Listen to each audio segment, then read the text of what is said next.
Bu internet degani ham faqat osh-ovqatda reklamasi bo'lib qoldi-da. Ishtahalaring ochiladi-yu.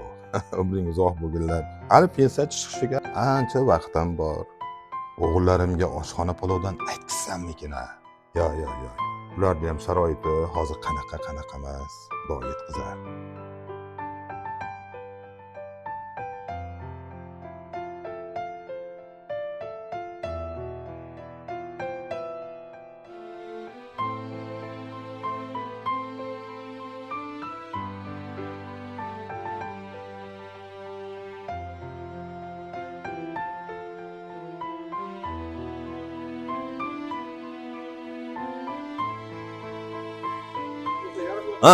Ha, shu yerdaman qishloqda.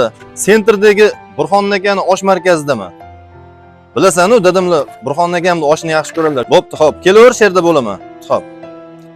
Assalomu alaykum Burxon aka. Alaykum assalom. Yaxshimisan? Dadamlarga bir yarim kilo osh solib bering. Yaxshi ko'radilar oshingizni. Dadanglargami? Ha, dadamlarga. Bo'ldi, xo'p bo'ladi. Mana bizga ham duo qilib qo'yinglar. Mana dadamlarga deganligi uchun yarim kilo o'zim sizga 1 kilo qilib oshig'i bilan solib beryapman, chiroyli qilib. Gap yo'q, yashang aka, yashang. Dadanglar duolarni olaver, yaxshi bo'ladi uka. Bo'pti aka, rahmat. Xo'p.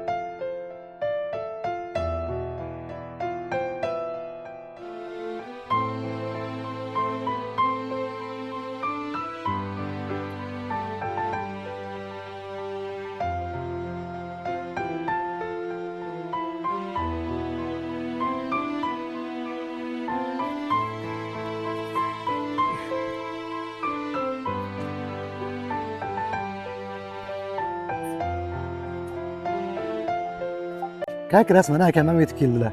Aka, assalomu alaykum.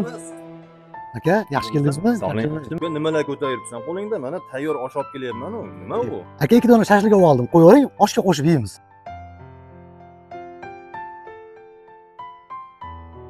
Assalomu alaykum dada. Mana siz yaxshi ko'rgan choyxona palov olib keldim. Men esa shashlik olib keldim. Yo, alaykum assalom. Kelinglar, shovvozlarim, kelinglar. Baraka topinglar, baraka topinglar. Hozirgina ko'nglimda o'tib turadi, buni qara.